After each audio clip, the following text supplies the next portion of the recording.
that you should not put ice on an injury, right? Like, Oh. it's always struck me as wrong. Like, it's like, oh, you got to get the inflammation down. It's like, it's inflamed for a reason. Your body is sending all of this stuff there. Where did you figure that out? Or who told you that? Like, that's crazy. I have to tell the backstory here. So I think this was back in 2011, maybe.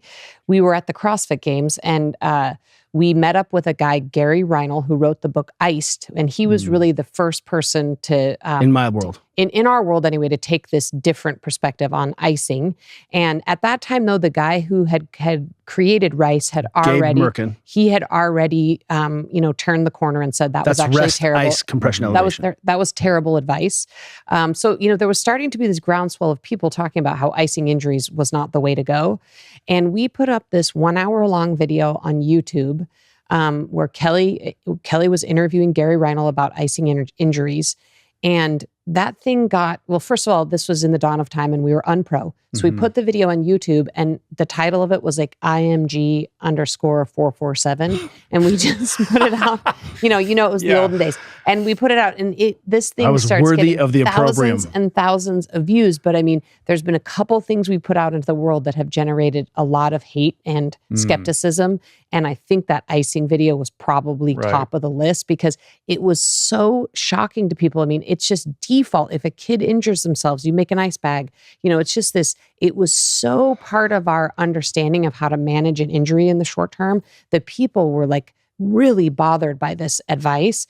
And, slowly but surely, I think people, the word's been getting out that icing injuries is not the way that you actually, you want to welcome that swelling. Even in the cold plunge community, people are realizing maybe we need to put that cold a little bit further away farther from the training stimulus. And that's not even the same thing as icing something for hours. The reason you train is to create the stimulus and an adaptation. And if you are robbing your body of that adaptation by getting in the cold, then you've just undercut the purpose of the training itself. And I believe in ice baths. I have an ice bath. I think it's great, but I think you have to be conscious about the timing, when, the purpose, and all of that. And listen, if it's halftime at the Super Bowl and you blow your knee out and you got to get back in the game, put some ice on it. And you want to reduce that inflammation, reduce the pain so you can go, if there's an immediacy to the thing. But if you're trying to heal yourself, you want heat. You want to get blood flow in there. You want to get your immune system sending what it needs to be sending to that area to repair it as quickly as possible.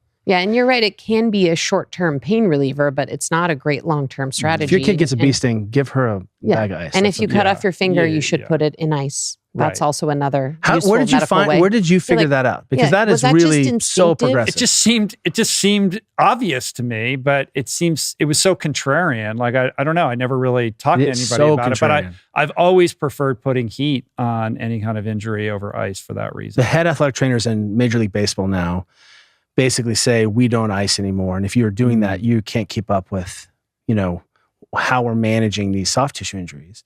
And really, what you can see is the body so sophisticated that we're going to modulate this process of angiogenesis and remodeling tissues by getting it cold. And for everyone who's out there who isn't into the cold physiology, when you have an injury, your body sends out a whole bunch of chemical signals to the rest of your body. And these circulating cells, local stem cells, circulating stem cells come and repair that. The macrophages, they gobble up the tissue.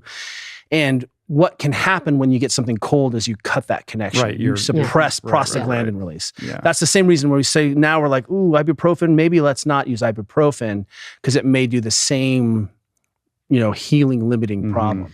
You're going to go on. But on the other side of that coin, if you have to go out there and perform as an athlete and you need to take a couple of ibuprofen because that's how you're going to make it through your game or sport, then that's fine. I mean, we're not using anti-inflammatory in the right context, but But, but I will say that, even though there's been a conversation about this icing thing for well over 10 years, maybe 15 years at this point, I mean, still it's the default though, for most of the people we know who have an ACL tear or, any kind of orthopedic surgery for the recommendation from the physician to send them home to ice or get a game ready. So, I mean, we're making little baby steps in trying to get that word out, but it's still, people really still you feel like you're doing something right away. I think that's what it is. Yeah. And until, like so many other behaviors, until we give someone else something else to do, we're going to default to the thing that makes me feel like I've done something. You know, I took this, this pill that has micronutrients in it. That must be good enough as eating a salad or vegetables, right? Or fruits. And yes, that's better than nothing. But in this situation, it just turns out now we were incomplete in our thinking, and we reserved the right to evolve our positions.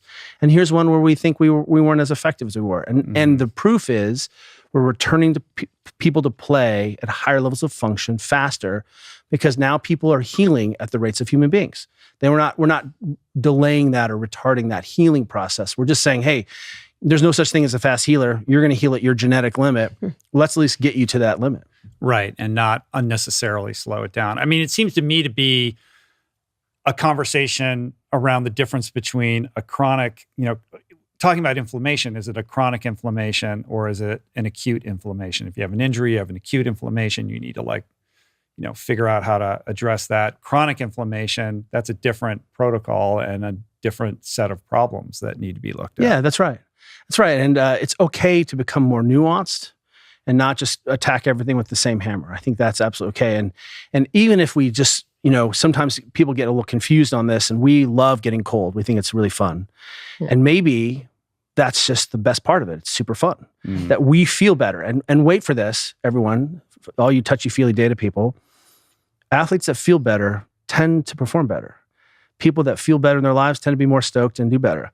So if getting in a cold plunge, makes you feel better, I'm down with it. It could be range of motion for your vasculature. It could just be... Well, there's hormonal impacts to it as well. What I'm saying is there are so many aspects of monkeying with being uncomfortable.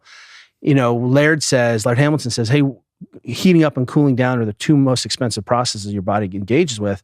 Let's become more efficient at that. Well, that seems reasonable. Have you ever done heat training for Ironman? Well, and no, I know, but I know people who train for Badwater put treadmills in saunas and things like that. So we know we can adapt to these things a little bit. Yeah, I mean, our friend Michael Easter wrote a great book called The Comfort Crisis, and one of his main points is that we've in our modern world we no longer feel any discomfort, and one of the easiest ways to do that is to get hot and cold.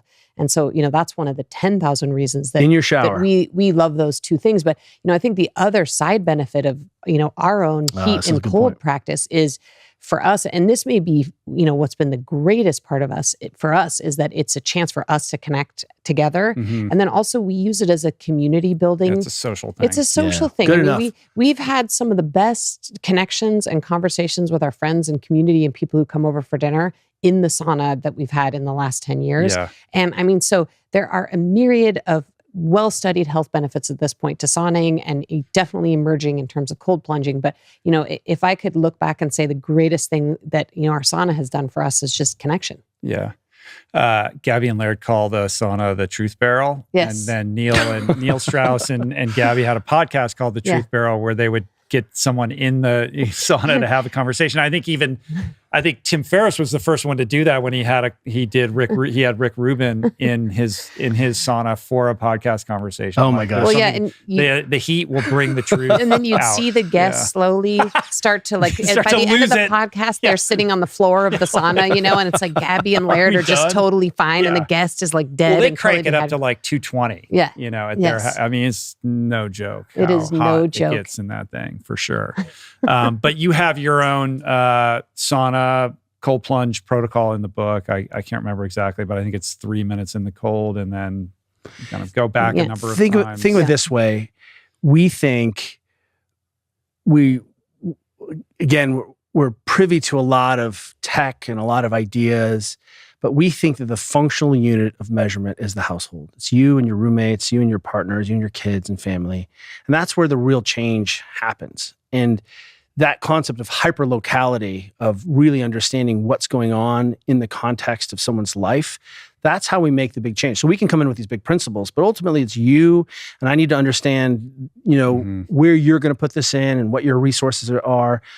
And anytime we can move something into the household, like a shower that gets hot and cold, or massage, or some kind of thing where you don't have to go out, we see that adherence goes up.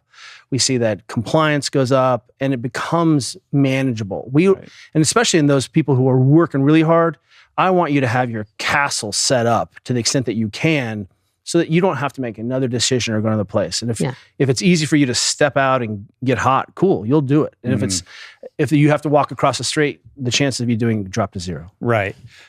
Which beautifully segues into the next thing I wanted to ask you about selfishly, which is I'm in the process of building a home gym right now. We're in. We got like a 40-foot shipping container that we're customizing with a deck out front and stuff like that. So it's going to take a couple months. We're in the middle of the build right now, and I haven't acquired any kind of equipment for it yet. So obviously, you two are the best people to ask. Like, what are the things that I should get? What should I avoid? Like, so 40 foot, it's big. It's pretty big. Oh yeah, but it's not like unlimited space. Like I have like a indoor bike trainer, and I've got a hydro rowing machine. Great. So I have those two things, but then what kind of weight equipment should I be getting? What should I be looking at? What are the essentials?